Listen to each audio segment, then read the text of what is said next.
It's going to be cool for a different reason across our state over the next couple of days. Boy, a big change from last week. Huge change. A lot of weather going on right now, Jason. Absolutely. And coming our way. There's so many people on Facebook when, winter was apparently coming to an end. They're like, where's the snow? We never got a storm. Well, here you are.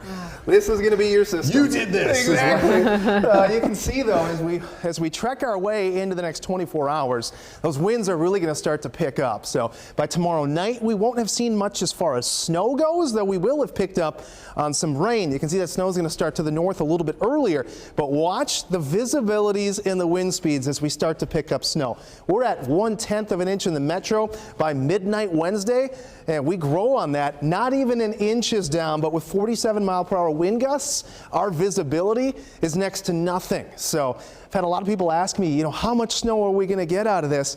An inch or two with this is going to be equivalent to even getting like 6 inches on a normal snowstorm because of just how much that snow is going to be blowing around and how low the visibilities are going to be. Going to be one of those times that's going to be dangerous to drive out there. And we will eventually start to relax those winds a bit as we head into Wednesday evening. But even with 1 to 3 inches down, again, there's going to be a prolonged period of time where it's just going to be difficult to see and it's going to be difficult to travel because of all that snow blowing back on the roads.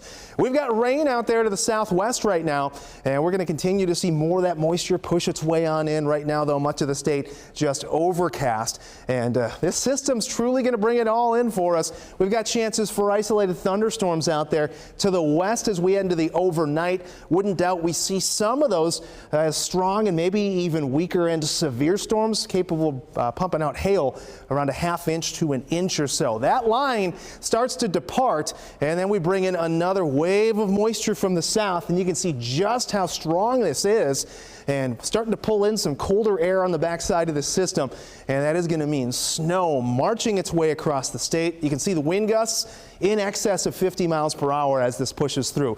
There's going to be snow blowing all over the place because of this system, and we work our way throughout the morning hours, and you can see by 9 a.m. the bulk of that snow has stopped falling, but it's not necessarily the falling snow that we're worried about.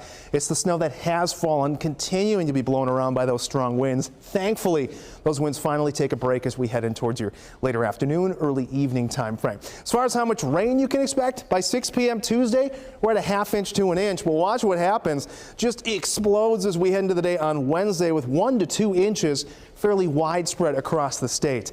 And as far as how much snow you can expect to see, I think the metro is going to be on around an inch or two, but there'll be a band from Mason City all the way down to around Council Bluffs where we could pick up as much as 6 inches of snow with pockets even higher than that. And when you've got that with winds in excess of 50 miles per hour, that is going to make travel very treacherous, and that snow is going to continue to blow around. So 55 for your Tuesday, and that system rolls through, drops us to 36. More snow chances late Thursday into Friday. Could be another couple to few inches there, but at least we got a sunny weekend ahead. Temperatures back near 50 degrees on Sunday.